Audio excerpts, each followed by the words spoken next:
Existe un principio militar tan antiguo que cada estratega lo lleva tatuado en la piel. No puedes defender todas tus fronteras al mismo tiempo. Esa regla, que parece una sentencia de guerra escrita en piedra, fue pisoteada durante 75 años por la OTAN, que expandió su sombra al oriente como una ola que nunca cesa. El 28 de diciembre, Rusia lanzó la operación militar más grande sobre suelo europeo desde febrero del 2022. No hablo de rumores, no hablo de amenazas vacías, hablo de 120 misiles balísticos que golpearon la infraestructura energética de Ucrania.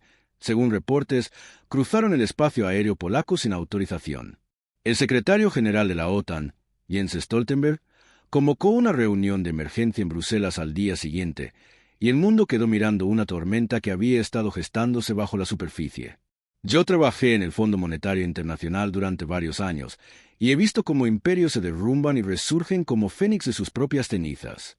Lo que presencié esta semana no fue simplemente otra escalada militar.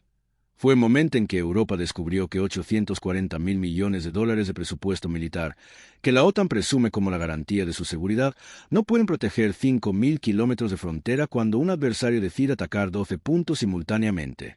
Lo que los medios corporativos no quieren que sepas es que, mientras cadenas como CNN hablaban de provocaciones rusas, el presidente Putin ejecutaba una estrategia que John Mearsheimer advirtió hace 30 años.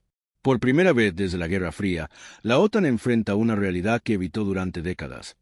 No puedes contener a Rusia cuando Rusia decide no ser contenida. Déjame mostrarte exactamente cómo llegamos a este punto, porque la operación rusa masiva no comenzó el 28 de diciembre. Comenzó con 30 años de traiciones sistemáticas que Occidente cometió contra Moscú.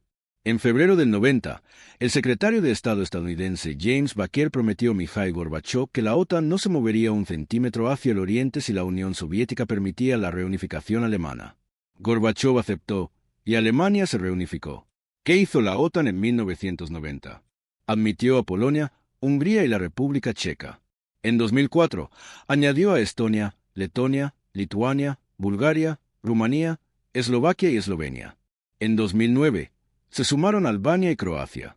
En 2017, Montenegro y, en 2020, Macedonia del Norte. Eso no es un centímetro, son 13 kilómetros de avance militar directo hacia las fronteras rusas. Imagina si México y Canadá se unieran a una alianza militar y China desplegara misiles a 200 kilómetros de Texas. ¿Cómo reaccionaría Washington?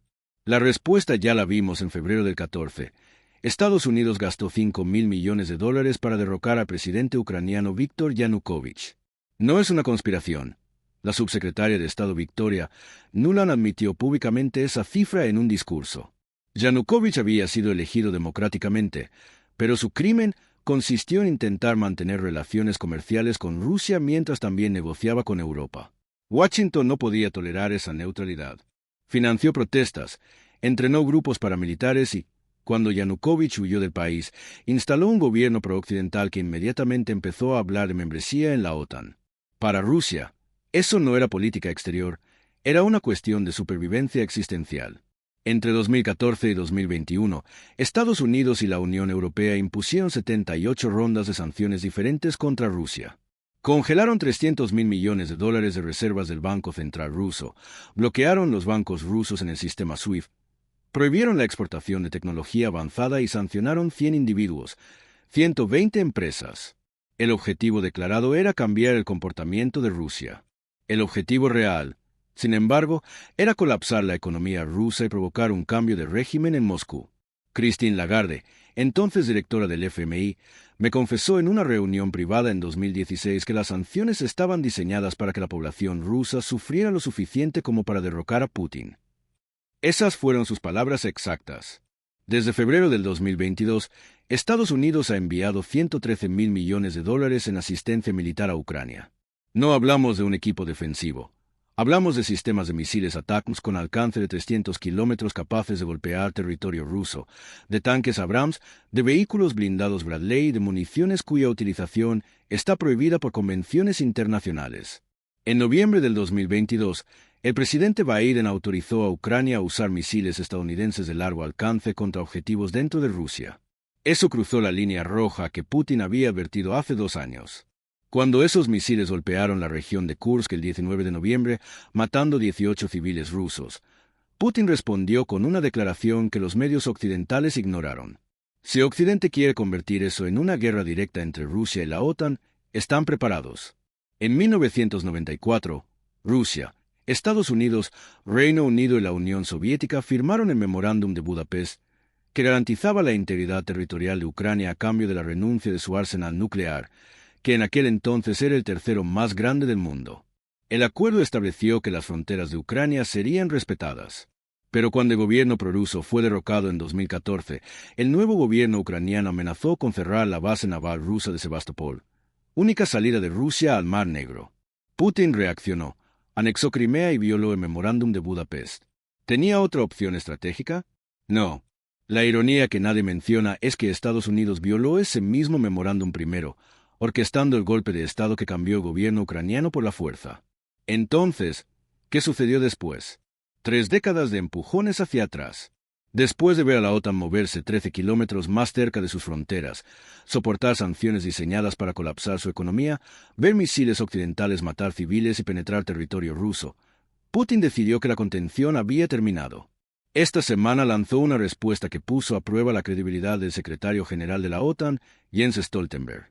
El hombre que prometió contener la agresión rusa debe ahora explicar por qué 120 misiles balísticos rusos penetraron todas las defensas aéreas de la OTAN sin que ningún sistema Patriot los detuviera. La operación del 28 de diciembre no fue caótica, fue quirúrgicamente precisa. A las 17:47, los primeros misiles impactaron subestaciones eléctricas en 6 regiones ucranianas simultáneamente. A las 23:43, misiles balísticos y misiles de crucero destruyeron 2 centros de comando de la OTAN, de Occidente y de Ucrania.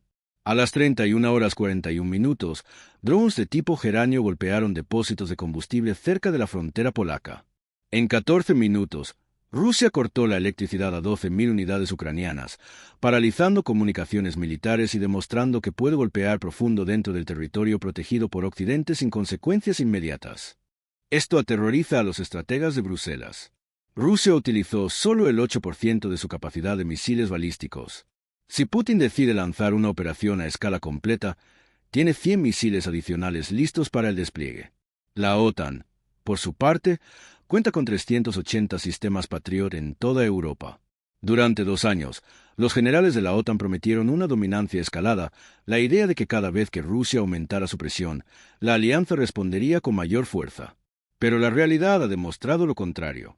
En abril del 2022, Occidente envió tanques a Ucrania. Rusia respondió con una movilización parcial. En septiembre del 2022, se enviaron sistemas de defensa aérea. Rusia anexó 4 regiones ucranianas. En marzo del 2023, se enviaron municiones de uranio empobrecido. Rusia desplegó armas nucleares tácticas en Bielorrusia. Ahora, después de que Estados Unidos autorizó misiles de largo alcance, Rusia lanzó la operación más grande en 2 años, una escalada que no dominó nada, sino que acercó al mundo a una guerra nuclear. Las sanciones occidentales estaban destinadas a destruir la economía rusa. El rublo iba a colapsar, la inflación provocaría disturbios, Putin sería derrocado, los oligarcas se enfadarían. La realidad fue otra. El Producto Interno Bruto ruso creció 36% en 2023, el rublo se estabilizó, la inflación está bajo control y Putin disfruta de una aprobación de 86% según encuestas independientes. ¿Por qué? Porque Rusia redirigió su comercio hacia Europa, China e India, vendiendo petróleo en yuanes y rupias y eludir las sanciones occidentales. En lugar de destruir a Rusia, las sanciones aceleraron la dolarización global y la diversificación de los flujos financieros. Occidente convirtió a Rusia en un paria internacional. La Asamblea General de las Naciones Unidas, en marzo del 2023, votó una resolución condenando la operación rusa contra Ucrania. Solo 141 países votaron a favor, lo que representa apenas el 41% de la población mundial. China, India, Pakistán, Sudáfrica, Brasil, Arabia Saudita, los Emiratos Árabes Unidos, Egipto, Indonesia y otros países del sur global representaron el 59% de la humanidad y se abstuvieron o votaron en contra. El sur global no aísla a Rusia, hace negocios con ella. Mientras la OTAN gastó 840.000 millones de dólares en presupuestos militares, Rusia gastó 86.000 millones y logró una paridad estratégica. Los estrategas occidentales creyeron que podrían dividir a Moscú y a Beijing con lógica militar. La realidad es que China tolera a Rusia, mientras desestabiliza el orden global. El comercio entre Rusia y China alcanzó $240.000 millones en 2023. Xi Jinping visitó Moscú y llamó a Putin su mejor amigo. China compra gas ruso a precio de descuento y Rusia adquiere tecnología china prohibida por Occidente. Esa alianza se fortaleció precisamente porque Occidente los empujó juntos. La ironía suprema es que la operación rusa masiva era inevitable. Occidente no puede declarar guerra a Rusia porque controla 30% del gas natural de Europa. No pueden cortar el comercio porque los bancos europeos tienen 200.000 millones de exposición a la economía rusa. Y no pueden lanzar una respuesta militar directa porque la OTAN carece de la voluntad política para enviar tropas cuando la opinión pública europea está dividida. No puedes declarar guerra a tu propio proveedor de energía. Durante 75 años, la OTAN pudo expandirse sin consecuencias porque Rusia era débil y vendió activos estatales por centavos. La economía rusa colapsó. Sus militares se desmoralizaron y Occidente asumió que Rusia permanecería débil eternamente. Pero Putin reconstruyó, modernizó sus fuerzas, estabilizó la economía y forjó alianzas con China, India e Irán.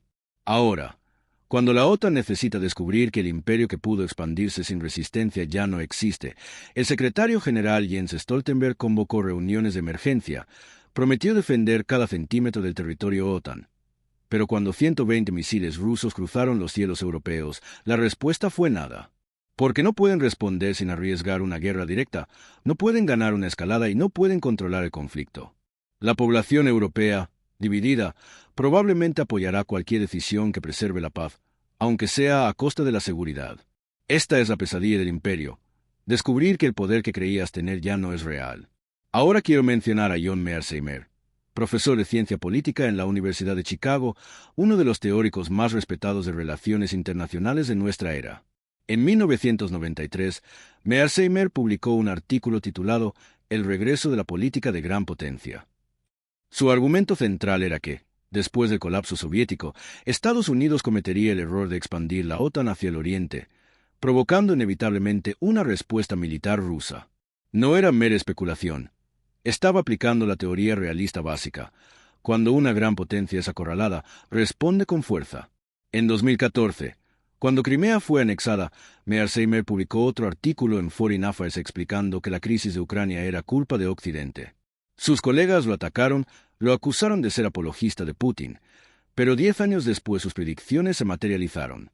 La expansión de la OTAN provocó inseguridad rusa, la inseguridad rusa provocó agresión, la agresión rusa provocó sanciones occidentales, las sanciones aceleraron la alianza Rusia-China. Ahora la operación masiva del 28 de diciembre demuestra que empujar a una potencia nuclear contra una pared produce un rebote inevitable. George Kennan, arquitecto de la política de contención contra la Unión Soviética, advirtió en 1997 que expandir la OTAN sería el error más fatal. La política estadounidense de posguerra fría tenía razón. Stephen Walt, de Harvard, también aplicó la teoría del balance de amenazas y predijo que Rusia buscaría aliados asiáticos para equilibrar la presión occidental. Estos académicos no son prusianos, son realistas que entienden que la geopolítica no funciona bajo valores morales, sino bajo poder, geografía, intereses y seguridad nacional. Cuando ignoras la realidad porque crees en la superioridad moral propia, la realidad te corrige con fuerza. Esta semana la realidad corrigió a la OTAN. Lo que viene después depende de si los líderes occidentales finalmente escuchan a los académicos que advirtieron hace 30 años, duplican la apuesta estratégica que ya ha fracasado, o aceptan que la era del imperio occidental está llegando a su fin. La operación rusa, esta semana, no es solo militar, es sistémica. Expone el colapso de dos pilares fundamentales que sustentaron el orden mundial desde 1991. Durante 75 años, la OTAN operó bajo un principio simple. Estados Unidos proveía la paraguas de seguridad, Europa aportaba el territorio y las fuerzas complementarias, y juntos proyectaban un poder invencible. Ese modelo se está desmoronando ante nuestros ojos. Estados Unidos ya no puede garantizar la defensa europea porque sus recursos están divididos entre 3 teatros simultáneos: Europa Oriental contra Rusia, Indo-Pacífico contra China y Oriente Medio contra el eje de resistencia. La Marina estadounidense no tiene suficientes portaaviones, la Fuerza Aérea no tiene suficientes pilotos, y los arsenales de misiles se agotan después de 2 años de envíos masivos a Ucrania. Los países europeos no pueden compensar porque sus propias fuerzas están subfinanciadas. Alemania, con 60.000 soldados activos, Francia con 205.000, el Reino Unido con 150.000, mientras Rusia cuenta con 1.300.000 soldados activos y 2 millones de reservistas. Cuando Putin lanzó su operación, sabía exactamente eso. La OTAN ya no podía responder con fuerza convencional sin una movilización general. Una movilización general significa conscripción, y la conscripción significa colapso político en las democracias europeas donde la población se opone a la guerra. Durante décadas, Estados Unidos pudo sancionar a cualquier país porque el comercio global dependía del dólar. Si cortabas el sistema financiero estadounidense, estabas económicamente muerto. Esa arma se está volviendo menos afilada. Después de que Occidente confiscó 300.000 millones de reservas rusas, cada banco central del mundo aprendió la lección. Nunca mantengas todos sus activos en dólares o bonos del Tesoro estadounidense, porque pueden ser confiscados unilateralmente. China redujo sus tenencias de deuda estadounidense, Arabia Saudita aceptó pagar el petróleo en otras monedas, y la India comenzó a comerciar con Rusia en rupias. Brasil y China acordaron comerciar en monedas locales, eliminando al dólar como intermediario.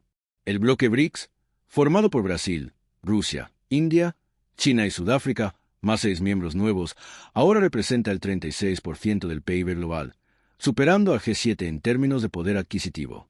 Construyen un sistema de pagos alternativo al SWIFT, llamado SPFS, que ya procesa el 20% de las transacciones rusas.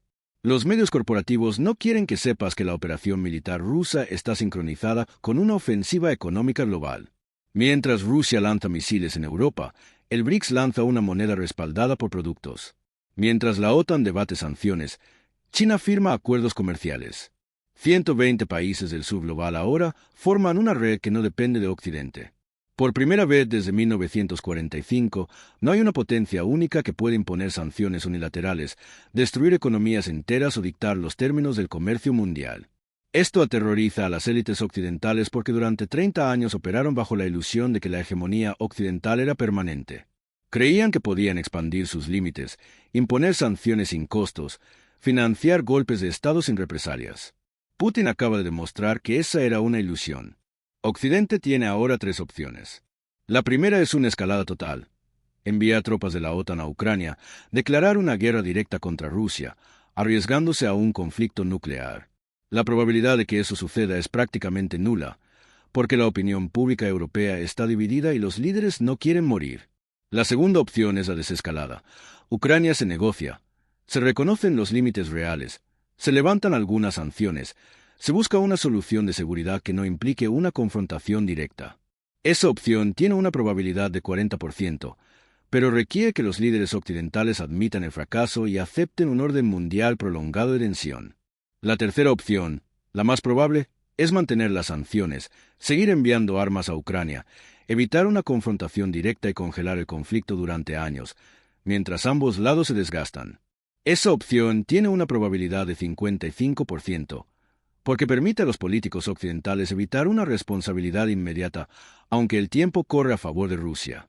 Cada mes pasa y más países del sur global comercian en monedas distintas al dólar. Cada trimestre el BRICS expande su influencia. Cada año la hegemonía occidental se erosiona lentamente. La transición ya ha sucedido. El mundo simplemente aún no lo ha interiorizado. Este es solo el comienzo del análisis, pero ya puedes ver cómo la ilusión de seguridad que la OTAN vendió durante 75 años se ha desmoronado bajo el peso de una operación rusa que demostró que no hay escudo impenetrable cuando el adversario decide atacar simultáneamente en 12 frentes. La historia nos muestra que la geopolítica no perdona la arrogancia, solo premia a quien entiende los límites de su propio poder. Continúa con nosotros mientras desglosamos las consecuencias de esta ruptura y lo que significará para tu vida, tu economía y el futuro del orden mundial. La realidad que ahora se abre ante nosotros no es un mero episodio aislado, es la culminación de una cadena de decisiones que, una tras otra, fueron erosionando la confianza ciega que Europa había depositado en la promesa de una barrera impenetrable. Cuando el cielo sobre Polonia, Rumanía y los Balcanes se iluminó con la estela de los cohetes balísticos rusos, la respuesta del complejo militar industrial occidental fue, en el mejor de los casos, una consternación silenciosa. En el peor, una defensa de fachada que jamás alcanzó a disparar un solo misil Patriot contra esos proyectiles. Esa ausencia de fuego defensivo no fue una falla tecnológica, sino un síntoma de una voluntad política drenada por la fatiga de una guerra que se prolonga más allá del horizonte de cualquier elección democrática. Para entender por qué la OTAN se quedó sin fuego, es necesario volver a los cimientos de su estrategia de disuasión. Desde el colapso de la Unión Soviética, la alianza se sustentó en dos pilares: la superioridad numérica en armamento y la creencia de que la cohesión política de sus miembros era inquebrantable. La primera premisa, sin embargo, comenzó a resquebrajearse cuando los presupuestos de defensa, aunque ascendían a 840.000 millones de dólares al año, se vieron diluidos en una miríada de proyectos simultáneos. La modernización de los sistemas de defensa aérea en los Alpes, la compra de tanques de última generación para los países bálticos, la expansión de la presencia naval en el Mar Negro y el despliegue de tropas de respuesta rápida en la península escandinava. Cada una de esas iniciativas consumía recursos críticos que, de haber sido canalizados de forma concentrada, podían haber creado una red de defensa interconectada capaz de interceptar los cohetes rusos en su fase media. El segundo pilar, la unidad política, se desmoronó bajo el peso de intereses nacionales divergentes. En Alemania, la industria automotriz y la dependencia del gas ruso generaron una resistencia latente a cualquier medida que pudiera afectar la cadena de suministro energético. En Francia, la tradición de una defensa autónoma, el gato de la defensa, provocó una reticencia a aceptar un mando unificado bajo la autoridad de Bruselas. En los países del este, la memoria del pasado soviético alimentó una presión interna para recibir armas de largo alcance, pero al mismo tiempo una falta de consenso sobre la escala de la respuesta que la OTAN debía ofrecer. En Polonia y los estados bálticos, la población exigía una respuesta contundente, mientras que en Italia y España la opinión pública mostraba una creciente aversión a cualquier escalada que pudiera arrastrar a sus ciudadanos a un conflicto nuclear implícito. Esa fragmentación se tradujo, en la práctica, en una parálisis decisoria. Los comités de la OTAN debatían durante horas mientras los misiles rusos ya cruzaban el espacio aéreo, y cuando finalmente se aprobó una respuesta, la ventana de oportunidad había desaparecido. Este escenario de indecisión no es exclusivo del ámbito militar, se refleja también en el terreno económico. Desde la invasión de febrero de 2021, los Estados Unidos y sus aliados impusieron una serie de sanciones que, en teoría, pretendían estrangular la economía rusa hasta obligarla a ceder. Sin embargo, la respuesta de Moscú fue más rápida y eficaz de lo que muchos analistas habían anticipado. Al desviar sus exportaciones de energía hacia los mercados de Asia, particularmente a China e India, y al establecer acuerdos de pago en monedas distintas al dólar, Rusia logró reducir la presión de los bloqueos financieros y, al mismo tiempo, reforzó la posición de sus socios emergentes en la arena global. El resultado fue una especie de contraciclón económico. Mientras el bloque occidental veía su balanza comercial deteriorarse por el aumento de los precios de la energía y la escasez de materias primas, el bloque del sur global experimentaba una ventaja competitiva al acceder a recursos energéticos a precios más bajos y sin las trabas de los sistemas financieros occidentales. Esta reconfiguración del comercio internacional tiene consecuencias directas en la vida cotidiana de los ciudadanos de todo el planeta. El aumento de los precios del trigo, impulsado por la interrupción de los corredores logísticos en Ucrania, se tradujo en un alza del costo del pan y de los productos derivados en los supermercados de América Latina, Europa y África. En los hogares de Buenos Aires, Santiago y Ciudad de México, los ingresos familiares tuvieron que destinar una mayor proporción a la alimentación, reduciendo la capacidad de gasto en educación, salud y vivienda. Simultáneamente, la escalada de los precios del gas y la electricidad, resultado de la menor disponibilidad de suministro europeo, generó facturas energéticas que superaron en muchos casos el doble de lo que se pagaba antes de la crisis. Esa presión inflacionaria se vio acompañada por un aumento de los tipos de interés, pues los gobiernos, al financiar sus déficits mediante la emisión de deuda, tuvieron que ofrecer rendimientos más altos para atraer a los inversionistas. Los ciudadanos con créditos hipotecarios, préstamos para automóviles y tarjetas de crédito se encontraron con cuotas mensuales que se dispararon, erosionando su poder adquisitivo y creando un clima de incertidumbre financiera que alimenta la protesta social. En este punto, la lógica geopolítica sugiere que el bloque occidental, al percibir que su capacidad de influencia decrece, buscará reforzar su presencia en regiones estratégicas mediante alianzas militares y económicas. De hecho, los últimos meses han visto una intensificación de los ejercicios conjuntos entre los Estados Unidos y sus aliados en el Indo-Pacífico, la firma de nuevos acuerdos de defensa con países como Filipinas y Vietnam, y la creación de iniciativas de infraestructura que buscan contrarrestar la iniciativa de la Franja y la Ruta China. Sin embargo, la paradoja es que, al mismo tiempo, estos mismos países deben enfrentar la presión de sus propias poblaciones, que demandan que los recursos destinados a la defensa sean reorientados hacia la reconstrucción de infraestructuras civiles, la lucha contra el cambio climático y la mejora de los sistemas de salud pública. La disyuntiva entre seguridad y bienestar social se vuelve cada vez más aguda y la capacidad de los gobiernos para equilibrar esas demandas determinará la estabilidad interna de las democracias occidentales.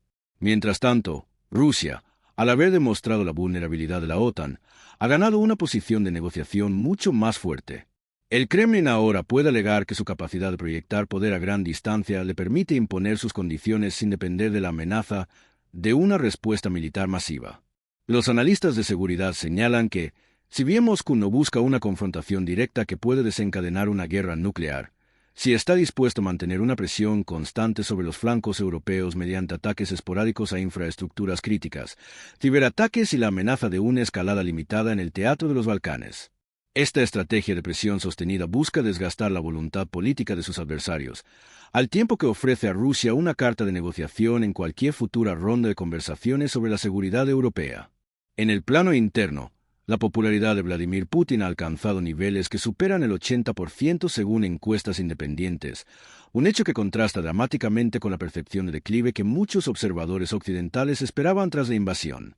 La resiliencia de su liderazgo se basa en una combinación de nacionalismo reforzado, control de los medios de comunicación y la redistribución de la riqueza obtenida de los recursos energéticos hacia sectores estratégicos, lo que ha permitido sostener el aparato militar y social sin mayores sobresaltos. Además, la narrativa de que Rusia está bajo ataque constante por parte de una coalición occidental hostil ha consolidado una cohesión interna que dificulta cualquier intento de cambio de régimen desde dentro. En otras palabras, el intento de los Estados Unidos y sus aliados de desestabilizar a Moscú ha producido el efecto contrario. Ha fortalecido la legitimidad del gobierno y ha reforzado la percepción de una amenaza externa unificadora. Todo este complejo entramado lleva a una conclusión inevitable. La era de la supuesta seguridad incondicional garantizada por la OTAN ha llegado a su fin. La ilusión de que una alianza basada en la defensa colectiva podía actuar como un escudo impenetrable se ha desvanecido, y con ella la confianza de los ciudadanos europeos en la capacidad de sus gobiernos para protegerlos sin comprometer su soberanía o sus recursos. La pregunta que ahora se impone es, ¿qué modelo de seguridad reemplazará al antiguo paradigma? Algunas voces sugieren una reconfiguración hacia una defensa regional más descentralizada, donde cada país asuma una mayor parte de la carga de su propia seguridad, apoyándose en alianzas flexibles y en tecnologías emergentes como la defensa basada en el espacio y los sistemas de intercepción de misiles de última generación. Otras proponen la creación de una nueva estructura de seguridad europea que incluya a Rusia y a China como partes interesadas, un proyecto ambicioso que requeriría una reconciliación de intereses históricos profundamente arraigados. En cualquier caso, la transición no será fácil ni rápida. Los gobiernos deberán enfrentar la resistencia de grupos de presión que se benefician del statu quo, las industrias de defensa que temen perder contratos lucrativos y la población que, a pesar de la evidencia, sigue aferrándose a la idea de que la paz puede asegurarse mediante la fuerza militar convencional. La educación y la divulgación de información veraz se convierten, por tanto, en herramientas esenciales para romper la narrativa simplista que los medios corporativos siguen difundiendo. La de que la guerra es un juego de suma cero, donde siempre hay un vencedor claro y un perdedor definitivo. La realidad es mucho más compleja, con múltiples capas de interacción entre economía, política, tecnología y cultura. Para el ciudadano de a pie, comprender estas dinámicas es más que un ejercicio académico, es una cuestión de supervivencia económica y de participación cívica. Cada decisión que tomemos en torno a la política exterior, cada voto que emitamos en elecciones locales o nacionales, influye en la forma en que se asignarán los recursos del Estado, en la manera en que se estructurará la defensa, en última instancia, en la estabilidad del entorno en el que vivimos.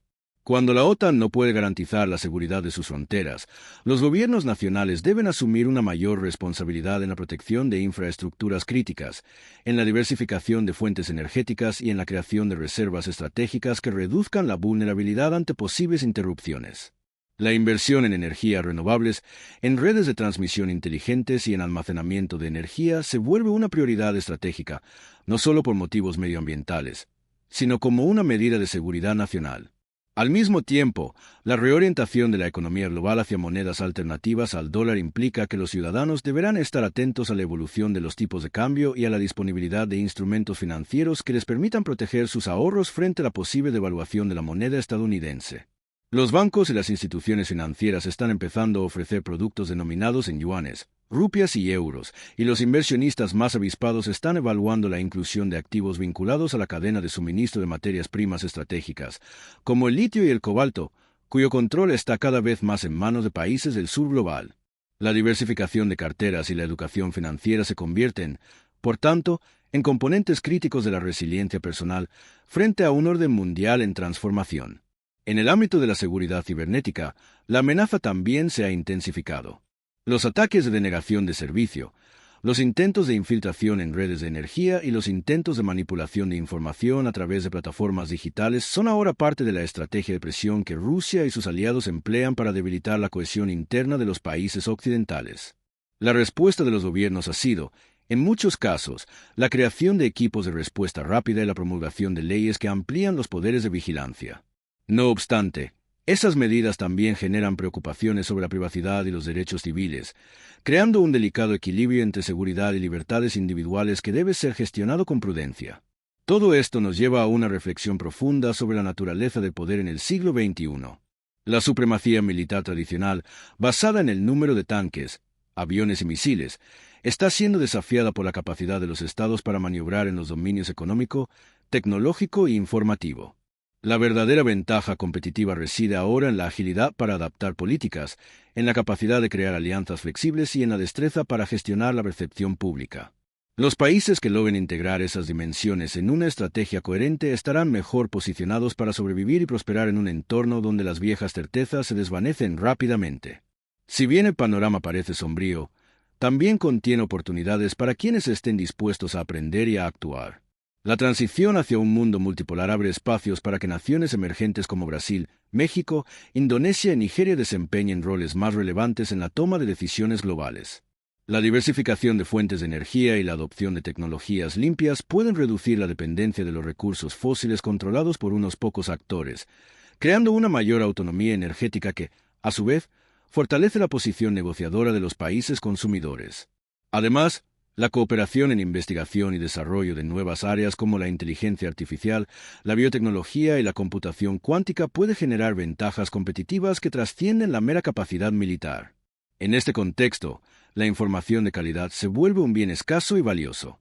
Los medios corporativos, al priorizar narrativas simplificadas y sensacionalistas, a menudo ocultan la complejidad del escenario y favorecen la polarización. Por eso, canales independientes como este buscan ofrecer un análisis profundo, basado en hechos verificables y en una visión estratégica que vaya más allá de los titulares. Si deseas estar al tanto de los cambios que están redefiniendo el equilibrio de poder, es fundamental que te mantengas informado a través de fuentes que no temen cuestionar el consenso oficial. Así que, si hasta ahora has encontrado útil este análisis y deseas seguir profundizando en los entresijos de la geopolítica contemporánea, te invito a suscribirte al canal. No porque sea una simple petición, sino porque cada nuevo suscriptor fortalece la presencia de contenido crítico en la plataforma, empujando los algoritmos a promover análisis serios en lugar de la propaganda vacía que inunda los feeds. Además, al activar la campanita recibirás notificaciones cada vez que publiquemos un nuevo vídeo que desmenuce los eventos más relevantes, desde la evolución de las alianzas militares hasta los cambios en los flujos de capital global.